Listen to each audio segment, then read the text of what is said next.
we discussed about it so many times, and just recently, Tarek, you created a lot of AI-generated artwork. And one of the things that I was most shocked about is that Apple discontinued the iPod. 2022 was the year of Artemis 1, which is our way back to the moon and beyond.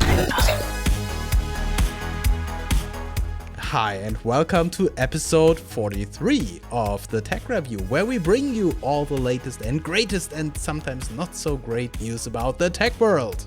Join us as we dive into the deepest depths of innovation, social media, and the ever-evolving world of technology.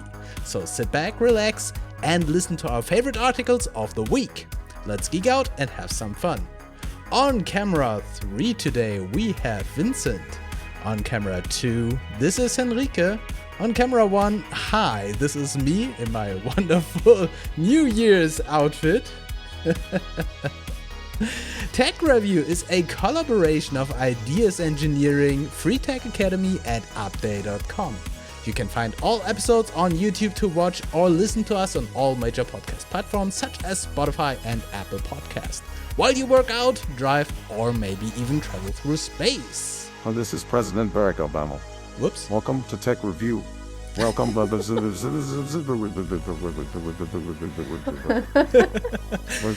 was the wrong button, but I like it. But it was very perfectly. much. Yeah. Yes, Right. I thought it was on time. I thought you wanted to do that. Yeah, I pressed the button and you started talking. I thought, yeah, that's nice. Why not? Mr. President, please introduce the Tech Review. Always welcome here, Right. also live, if he wants to join Yeah, us our one day. good friend, he's always with us. I mean, he listens to every podcast, so maybe he just joins. Of course, he's the one who I mean when I say travels through space, right? He's orbiting the Earth in a secret space station and listening to our podcast 24/7. Yeah, and today is the final episode of 2022, the last episode. Next time you hear us, it will be in 2023. So let's celebrate this year with a review of what happened, or our most favorite articles or topics of this year. And it was a very wild year with a lot of amazing things happened. So Henrike, do you want to start? Of course, I'm happy to, but I hope I do not crush this whole discussion again with this article, because last time I brought it, we didn't have time to discuss anything else. But yeah, let's jump right into it. I brought that one simply because we discussed about it so many times, and just recently, Tarek, you created a lot of AI-generated artwork, and I thought this is, we have to talk about that. It was from, I think, September or episode 32, if I'm not mistaken, where we discussed that an AI-generated artwork got a first place in a arts competition, and that caused some discussion and some controversy, simply because it was then discussed whether this means this is death to artistry, and one also made the comparison that if creative jobs aren't safe for machines anymore, then also high-skilled jobs are in danger of becoming obsolete, which I still find quite an interesting comparison, like how does this relate to each other in the first place? But okay. But yeah, the artwork that won was created with Midjourney, and I bet Tarek has a lot to add to the discussion now, probably more than back then, because you created now also quite a lot of Midjourney Yes, I did. artistry. And I mean, basically, the artist himself, he said what's been out of the picture for all those people who criticizes is that it's still, he gave still input, and he was still, simply do with Photoshop, and I don't know, he did some upscale with gigapixel and some other stuff that in the end created this final art piece. This was completely left out of the discussion and was just discussed that it's just the AI did it, and he just said it's a different way of, it's not the normal way of painting. It's just a different way, a different method, but it's still his, vision, his art that Right. he expressed in that way. But yeah, it's still a lot of people were not happy with it. And I mean, we also had quite a philosophical argument Right. And back then with Chris, I remember. yeah, sadly, he's not with us today. I'm sure he had a lot of new thoughts about this, since so many things happened in the past months regarding Dall-E and Midjourney.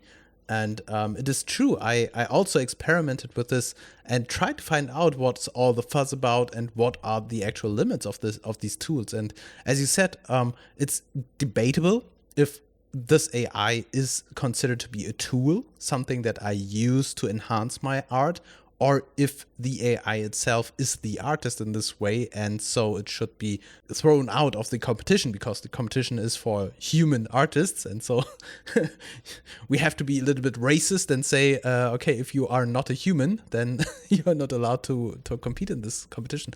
But yeah, I even brought some art pieces with me, because I created a gallery together with my TikTok community, where I asked for creative input.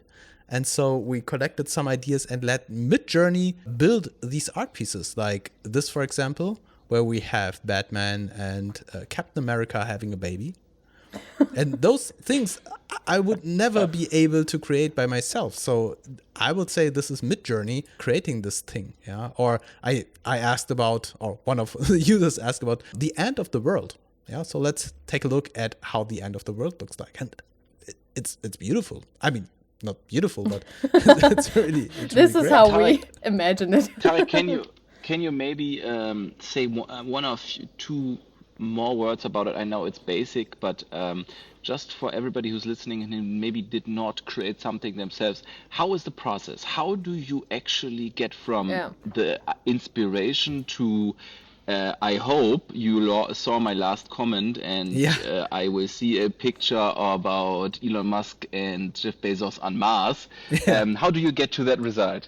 Yeah, this is one of the great advantages of Midjourney, because the UI is very, very intuitive. It is like GPT-3, kind of a chatbot. It's a bot waiting for your input, and you kind of just give the instruction of what you want to have. For example, this masterpiece is simply anime Angela Merkel. I think okay. Angela Merkel. That's what you put into it, and Right, that's what right. that was the result. Exactly. And so if you simply give this very simple instruction, everything around this topic is probably randomly generated by this machine. So, for example, the colors, the scheme, the way the person on the picture looks like. But I could have said something like Anime Merkel with green hair. Then Midjourney would have known, okay, I have to create something with green hair. And how do I get to this user interface? I know that there are more sophisticated versions of it, like Dall-E, where I need to use for Microsoft, for Windows, I know I have to use Shell to get to that program. But how easy is it actually to have access to that? And a second question, I know that one of the pictures, just from the content I saw from you on TikTok, one of the users asked about Adolf Hitler winning Second World War. And the picture is not really like Adolf Hitler winning Second World War. I mean, he looks similar, but actually to me it looks much more like Stalin. Right. So my question is, are there limitations? Like, okay, let's address the elephant in the room. Can I create porn with this? So maybe That's first the elephant in the room. it's a very special request for porn that you made here. No, but I mean, just from this picture, I had the question: is there limitations? Are there limitations to it? Yeah. So for your first question, the different bots are working differently. For example, Midjourney is available right now only via Discord. So you have to connect with this bot, with this basically a chatbot in Discord, and you send all your requests and you receive the results within the Discord chat. And this is first a little bit weird if you are not used to Discord, but then it's very convenient because the user interface of Discord is quite intuitive. You quickly understand how to chat with this bot, and you receive these results, and you basically have like a conversation with this bot and a back and forth. With Dall-E, when you said the console, I don't think that this is accurate anymore. I think Dall-E has a web interface which you can use in the browser. But both tools are not publicly. So they are publicly available, but they are not free. So you have to buy credits for Dall-E or like a subscription for Midjourney, and then you have like a certain amount of requests that you can make and like computate the images that How you much want to have. is a subscription? It How much differs. is a subscription? I don't have the numbers exactly in my mind. I know for Midjourney I have something like a flat rate, so I paid I think like 300 euro for a complete year of unlimited requests. So that's why I'm experimenting right now a lot, because I knew I'm going to generate thousands of images for a lot of projects, and so I bought this flat rate. The same thing is not available for Dall-E.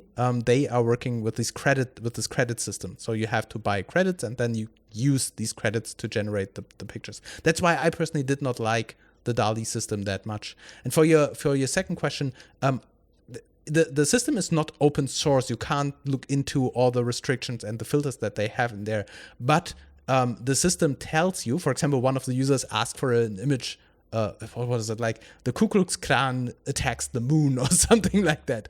And Midjourney said, no, I will not generate stuff with the Ku Klux Klan. And even though this image here was requested for Adolf, it was like Adolf wins Second World War. And so Midjourney said, okay, I will generate something.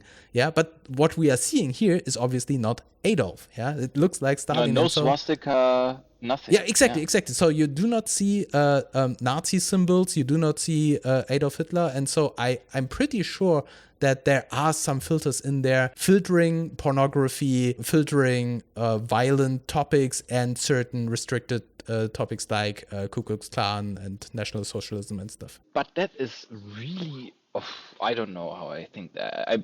What I think of this, because this to me sounds very much like an AI limiting me in what I want to do, what I can do. And look, especially at our industry, we are working with journalism. And obviously for journalism, we actually would need an AI to, generate a swastika, just as an example. Yeah. And potentially this could be something we would need. And then at that moment, this AI would block us from creating content around that, which to me sounds very dangerous. Interesting. I don't think that this is a real limitation in the long term. Right now, what we see here is something like a first generation, a preview, open for everyone who's buying these credits or buying these licenses for this stuff. But it's available for everyone. And for example, the license that I bought is a public license. So everything that I generate is visible in the Midjourney community. Everyone who is in these Discord channels can see what I'm generating. And so there's nothing private in there. I could imagine that in the future, OpenAI is going, the Midjourney Corporation is going to create maybe even dedicated servers where I can then have my dedicated version. Everything's private, which is already available if I pay enough for this.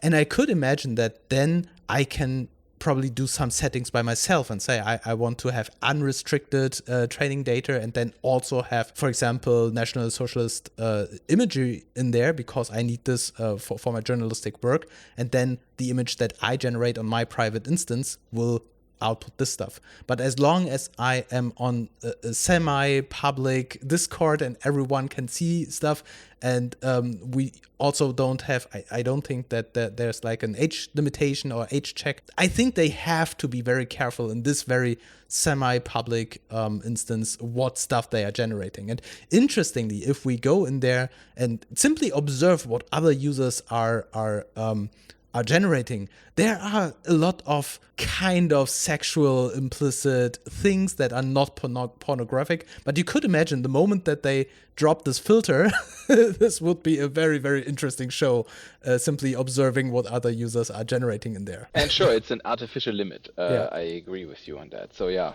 But I mean also, coming back to the initial discussion back in the article, Tarek, you also mentioned that, you do not see where, this is, you could have done that yourself or think Right. about that yourself. So this was purely done by the AI.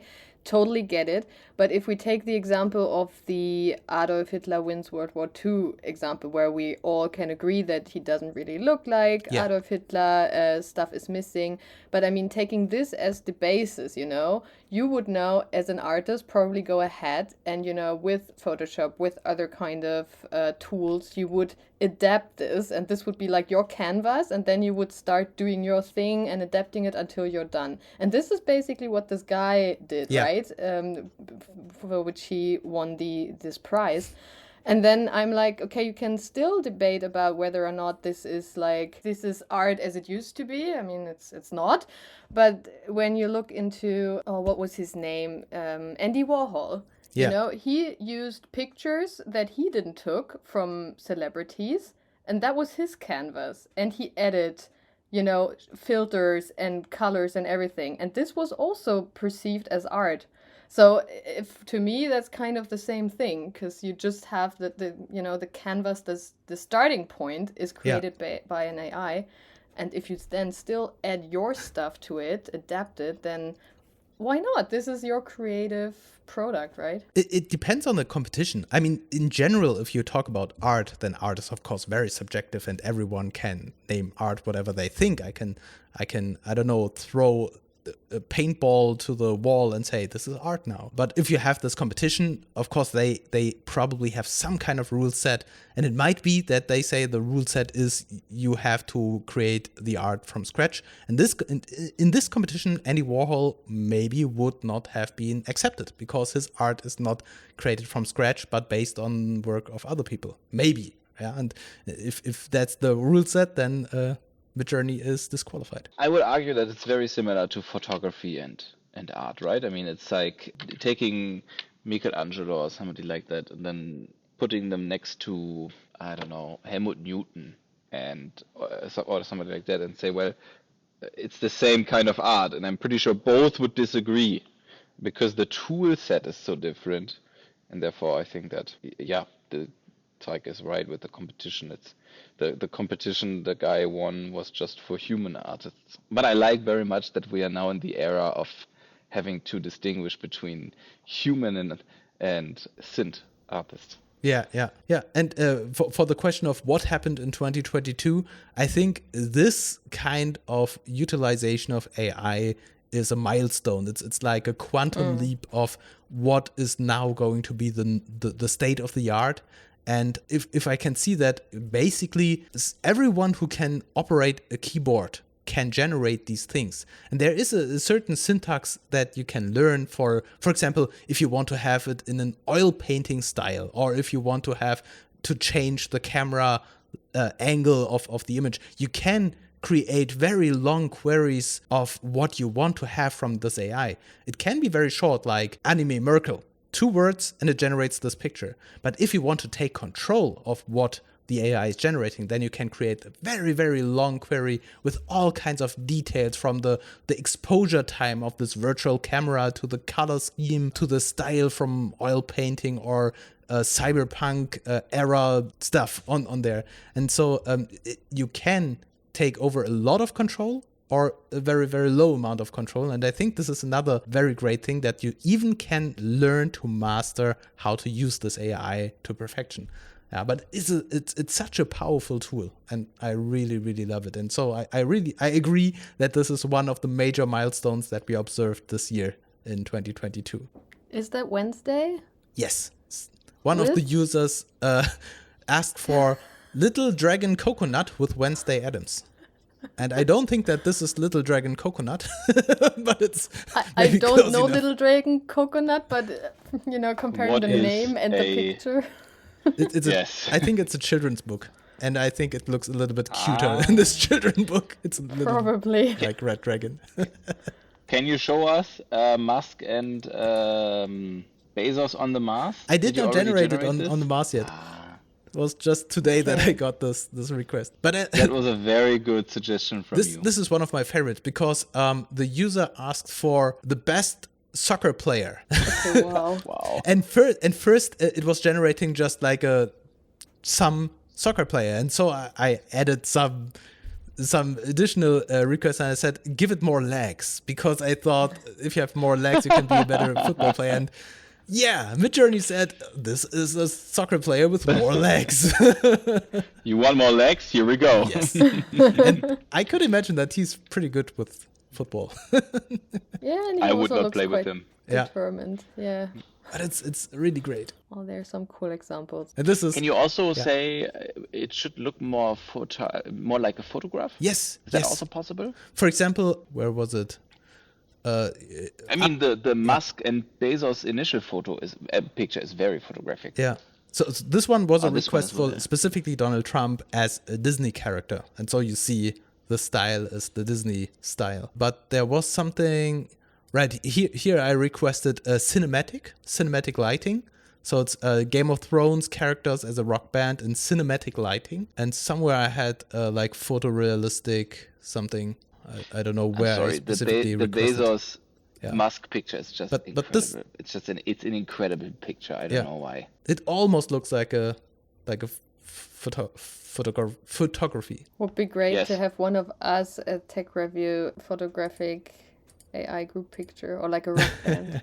So, but where does this AI take its database from? Is it online? So could it technically search for Henrike, Tarek, Vincent doing a tech review together, and it would crawl images from us? Technically, it could be. In the case of Midjourney, it's not. Midjourney is trained, I think, on a lot of data up to 2021. So Midjourney does not contain very, very updated stuff, but there are other image generators which are using current data. So there, I can't speak for all of these things, but it always depends on what kind of data you train it with. And if updated material is an issue, then you select one of those. And Midjourney, they had like this break where they said, okay, we train with this data set, at least in this version that I'm working on right now. And maybe in the future they will like update this daily or monthly or something like that. Thank you for AI art. And again, like 20 minutes in from half an hour. But it is, from my point of view, also the same with GPT-3. This kind of AI generated content is a game changer. And I'm sure that everything that we're going to touch up to from this point on will look differently. I even fun fact: the source code of this gallery was written by GPT-3. Yeah, it's simple HTML. I thought, it's simple HTML and CSS. Let's try it. And I asked GPT-3 to write the source code HTML and CSS for this gallery, and it was just there. It was. How sophisticated can that be? Yeah, I mean, it is getting better and better, but basic examples where you can request what you want to have in a simple query, like simple gallery where you have images, it's responsive, and it has an overlay with a title, no problem. You can formulate this query in one sentence, and then you get the source code, and whatever programming language is trained on this, it can do it. So how fast does it generate? Not maybe code. I know this is a different discussion, but how fast does it generate a picture like the ones you've shown us? So the code was generated in seconds. These images take round about a minute. Yeah, so you have to wait a minute. I think there's something like a fast track option that you can pay extra, but usually I wait a minute for these images to be generated. Yeah, it's great. So the code was generated by GPT-3. The images are generated by Midjourney. So basically, I am obsolete now. How do you feel about Tarek? Yeah. Starting next year, the tech review will be moderated by an AI avatar. He will be the host, and all of us, we will just be the puppets, you know. Yeah, right. So everything is just automated. Let's do an episode where we ask the AI to select the most important news in tech. Yes, please. Yes. That would be interesting. What does it select? Right. Okay, but let's jump to the next topic. All about itself. AI. But seriously, I mean, taking more input from AI might be actually something that is interesting in 2023, since we observe that this is very important. And with a rise of this AI content, I'm not sure if you observed it, there are now more and more of these AI content tracking tools that are starting to filter this kind of content as spam, because it's automatically generated. And so a lot of platforms don't want to have that, like Google, for example.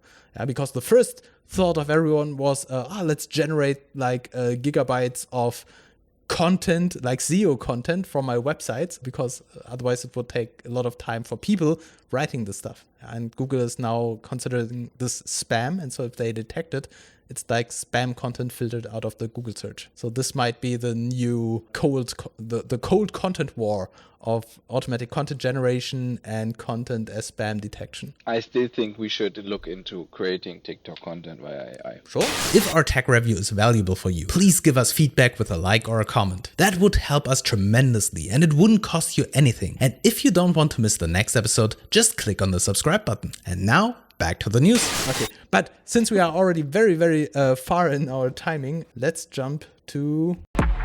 And now, this. The next one. Vincent. Yes, so as you know, I'm A, an Apple nerd, B, I am all about consumer electronics, and to me this year was a very, very extraordinary year due to a lot of things, and one of the things that I was most shocked about, to be very honest, is that Apple discontinued what made them great. They discontinued the iPod. And that, to me, is an extremely interesting sign, because we always talk about, now Chris is not here, unfortunately, he would love that, but we're always talking about bridge devices. And the iPod started to be the new frontier of electronics for Apple. I mean, everybody knows Apple. I mean, Apple started as Apple computers. They dropped the computers somewhat in the 2000s because they weren't making a lot of money from their Macintosh compared to how much money they made from iPods and iPhones, and then later more devices and services. And therefore, the iPod is what made Apple into the company we know it for today. And it is interesting how the iPod transitioned from being the new frontier where everybody said we stopped listening to music on our CDs and our VHSs and whatever and whatnot. We're going to do everything on our little devices. And now this is a bridge device that actually is so much a bridge device that we discontinued it. But also because of business reasons, I'm very surprised, because the iPod was always the entry device for children to consume their content, to play games and stuff, and then later to transition into iPhone. I do see that it was cannibalized by the iPhone SE at some point. It's a very similar chassis. It's the price is very similar and stuff like that. I understand that, but to me, this was an end of an era, because we always talk about bridge devices, and this is literally the moment where we see a bridge device coming to an end, because it served its purpose. And I wanted to give it credit here, because what we see there on the left, specifically the iPod Touch, is actually what brought us to the point we are today with our mobile phones. It really was a quantum leap in mobile computing, which then became mobile phones and stuff like that. And therefore, I wanted to give it credit. It to me was shocking that they discontinued it. I thought they would be always a bit emotional when it comes to iPod. But to be frank, the music area of Apple isn't very successful, so I do understand that.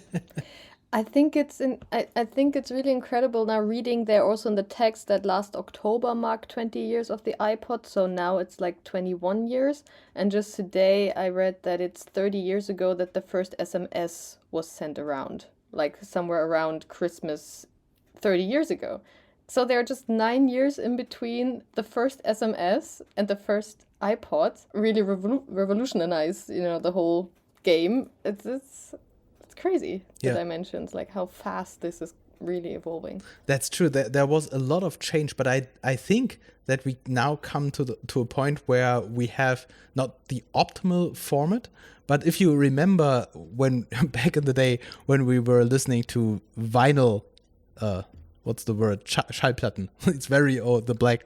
The Vinyl. disc. I think it's vinyl. Yeah, The word. And this was normal. I mean, to be honest, I'm not old enough to have only listened to vinyl. Yeah, when I started listening to music, it was already like the music cassettes. But we had to switch from the cassettes then to the CDs, and from the CDs then to MP3s, and then from the MP3s to streaming, right? And so there were so many changes, and now we are for a while in the world of cloud and everything in the cloud, like streamings and podcasts and everything.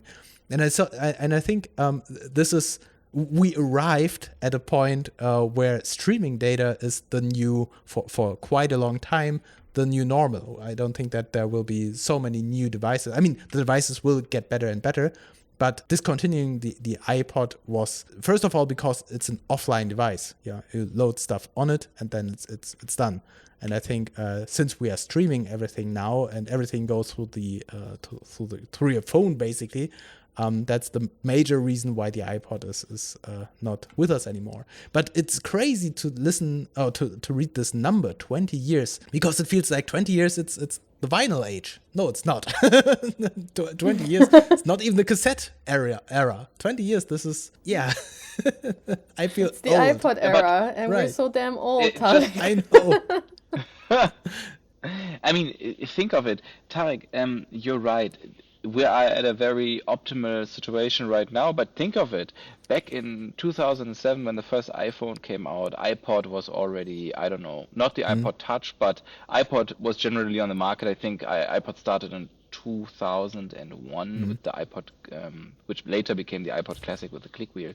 And I'm waiting on this. I mean, I don't know if we're going to keep doing this format until then, but I am 100% certain that somewhat in the future we will have an article here, maybe in TechReview, talking about how Apple is discontinuing iPhone, because I think this is the perfect example, right? Yes. This was a frontier and now is in the past, and this will happen with the iPhone again. I don't think it will be 20 years, to be frank, because 20 years would mean in round about 5 years, yes.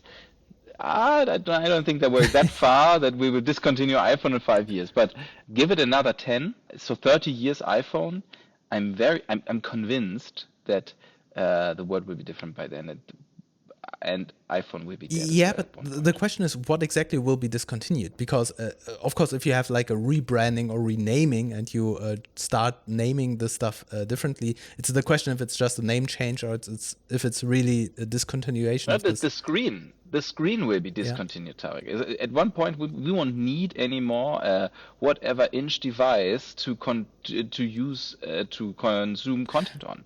This will transition. But to be honest, I'm not sure if we are there yet. I think a lot of time will pass until we really get rid of the format of the screen. Right now we have these tablet devices, we have the phone devices, which are like a class by themselves. I think maybe they are going to merge into each other because the phone screens are getting bigger and the tablet screens are getting smaller. So maybe they will merge the iPad and the iPhone to the iThing, and it's just the iThing Nano and the iThing Maximum. I don't know what. Everything comes with socks. Yeah, right. But reaching the point where we say, for example, having the augmented reality glasses on my face, this will be an alternative device. But I don't think that they will remove the screen so fast, because there will be people who will not adopt this format of watching your content through the lenses. And so I think this screen device in your pocket will continue to be a thing for quite a long time. With the iPod, this became obsolete because everyone had the phone. I think the iPhone or the smartphone itself was the iPod killer, because the iPhone was able to do everything that the iPod could and 1,000 things more. That's why the iPod was obsolete. But we still need to have this new era of technology where everything that the iPhone can do today is replaced by the other thing. Yeah, and I don't see the augmented reality glasses that can do everything the phone can do, so that the phone will be obsolete. Yeah, so I don't agree with the assumption that in the coming years the iPhone will become obsolete.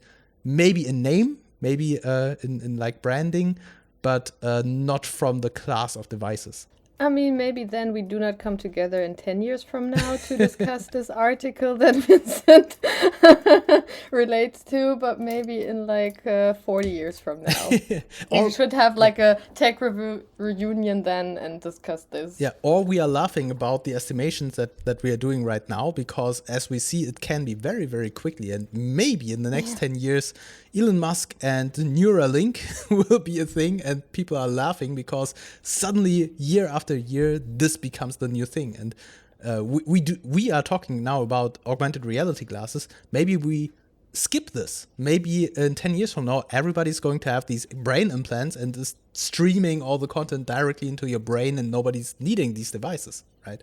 So we are not thinking about this now, but maybe we just skip the AR contact lenses. We will be the first ones discussing it here at TechReview. Telepathically. Yeah. Right. Okay. And now, this. Let's jump to something that I brought. It's Wikipedia. Wow. Nice. Yeah, it's a first, isn't it?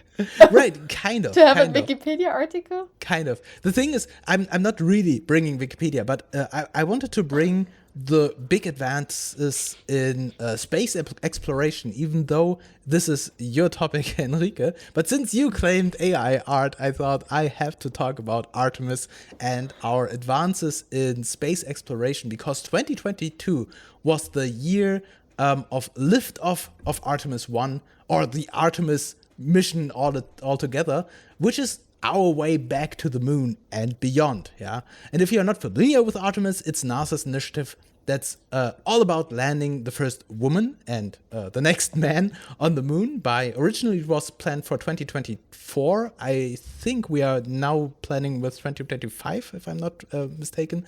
But that's of course not all, because the long-term goal of Artemis is establishing a sustainable human presence on the moon and then later on Mars. And so for me, 2022 was very special for space exploration, because we literally made the first step for starting this era of space exploration after a couple of decades where we did not really do a lot of things in this direction. We were very much busy with our own planet, but since the 70s, we did not do anything on the moon or further away in terms of human spaceflight. Yeah, and the Artemis is now again an international effort, as we had in the past with the ISS. And the partnerships with these space agencies and private companies from all around the world is really encouraging, even though we now know with all the stress that we are having with Russia, for example, that this kind of collaboration is probably not being continued as we had it with the ISS. But at least with Artemis, the European service module of the Orion spacecraft was contributed by ESA and was constructed by Airbus Defence and Space in Germany. Yeah, and so this is a really, really cool thing that NASA is also relying on technology from Europe. And so Orion and Artemis is, at least in this direction, a real international collaboration. And this November, we saw finally the Artemis 1 mission being completed successfully. And this was an uncrewed test, a test flight of the Space Launch System and the Orion spacecraft itself. And even though it was just an unmanned first mission, it is now done, and we are ready to prepare for Artemis 2, which will feature for the first time then a crewed flight around the moon, and Artemis 3, which will then finally land humans on the lunar surface once again. And the launch of Artemis 1 was originally scheduled to take place in August, which was then delayed due to offshore storms and technical difficulties, and including a fuel leak. and some kind of communication delay and a crack on the insulation foam. And there were so many things where people were really, really afraid that Artemis is not going to be started because there were so many delays. And then there was like this faulty sensor which showed that the temperatures were too high, even though everything was fine, I think. And then a second launch attempt in September was also scrubbed to a fuel supply leak. And then in the next, I think was in September 19th, the next attempt, and then it was moved to September 27th and then to September 13th. And I was really, really scared that it is not going to happen. Then we had tropical storms. And then finally in November 16th was the last, or 16th and 19th, I think, the last attempts. Before then, we were finally able to launch on November 16th. Yeah. And this was the big day where I remember that we discussed also here in the Tech Review, where we finally were happily announcing that Orion is on the way and in space to the moon. And on December 6th, Orion then left the moon's sphere of influence and came back to Earth. And it landed back here. It had splashed down on December 11th. And for me, this is really, really epic. When they finally entered space, it was kind of okay. Everything went as planned, and everyone was just celebrating that everything worked perfectly. Yeah? But it really took from August to November to get this thing up into the air. It was really, really, really crazy how often I sat on my computer and watching like the countdown and then the abortion. Abortion? Do you say it like the abort? Do you say abortion? The cancellation? No. The canceling? Yeah. Scrubbing. It got scrubbed. Got cancelled. Yeah, I apologize. I think abortion. For my lack of vocabulary in this direction. It's a very difficult word, I have to admit. Do you think it's legit? What was This is legitimately a very difficult word to try to explain, yeah. But the launch was aborted multiple times, and so it was very, very dramatic time for all space enthusiasts waiting for this launch of this magnificent rocket. Oh, beautifully summarized. Right. And that's why I brought this Wikipedia page, because everything is summed up there if you're interested. But this is one of the great things that happened in 2022. And I really love that they also had these animations in here, because when we observe like these very simple drawings, it looks like, where was it? Like this. It looks so simple. The rocket starts, it flies around the moon, and it comes back, and nice. But if you take a look at how the flight path of the rocket actually looked like, it looks so incredibly difficult to calculate this. Yeah, because everything is calculated beforehand. And so they had these launch windows so that they are able to actually do this. On this upper thing here, you see how it looks if you put the Earth into the center, having the moon rotating. And it's so weird how the Orion spacecraft was flying. And yet we're able to calculate this. And Right. I mean, like, even 50, 60 years ago, Exactly. it was, Yeah. humans calculating it on their own. I mean, now computers are much better than back then, but still, it's fascinating how precisely we can, Right. I mean, can in do the this. 60s, they had computers which were aiding them, but they were way less powerful than the computers that we are doing today.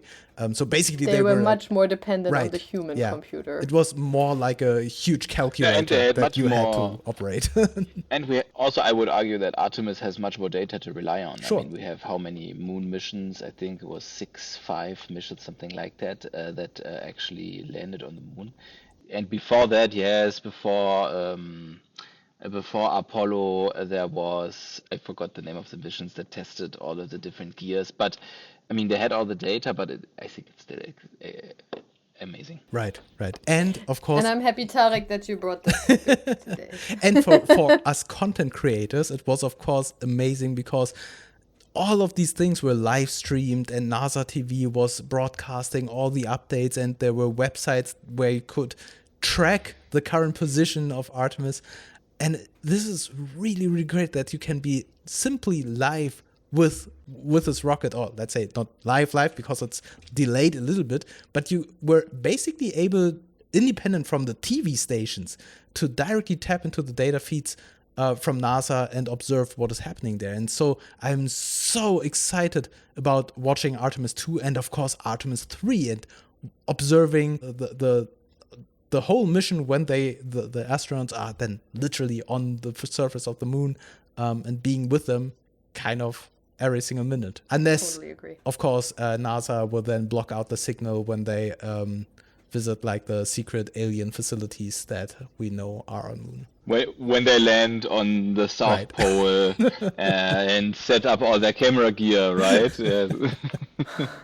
when they need to set up the Apollo landers, right? So and so that we all know that Apollo was there, obviously, right? And then they try to, and then the Buzz Aldrin footprint, they bring in an extra foot just for this movement. Nice that you said Buzz Aldrin footprint. Isn't that Buzz Aldrin? I think Buzz Aldrin is the only one who did not set foot on the moon, right? No, he was the second one. It was the third one who was not setting a foot. Right. Yeah, Alan Shepard or something like that. Right. Okay, yeah, sorry. I missed Actually, very interesting. This famous picture of that astronaut standing in front of the camera, right, where the reflection is coming from the golden thing. That's Buzz Aldrin. Everybody thinks that's Neil Armstrong. Yeah. It's not. It's Buzz Okay, Aldrin. okay. Fun fact. Gemini. The missions are called Gemini. Gemini Yeah. missions. Yeah, that's it, I think. We are a little bit over time. 1 hour overtime. Nice. But at least for 2022, we can wrap up this year. Also from TechReview point of view, it was a great year. We developed this format from a very private meeting where we sat into a room. That was not in the beginning of 2022, but from the start of this podcast format, we evolved a lot and we brought in new ideas, new formats, new ways of discussing the latest and greatest topics in science, technology, and innovation. And I think from our point of view, so much happened, and I'm looking forward to how we are going to evolve this format in 2023.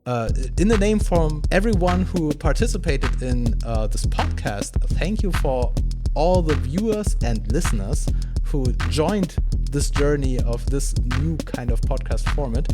And I hope you had a great year 2022 and a great, even better start into 2023. And we will see and hear each other next year. See you then. Bye. See you then. Bye. And as we say in German, guten Rutsch. Happy sliding into the new year.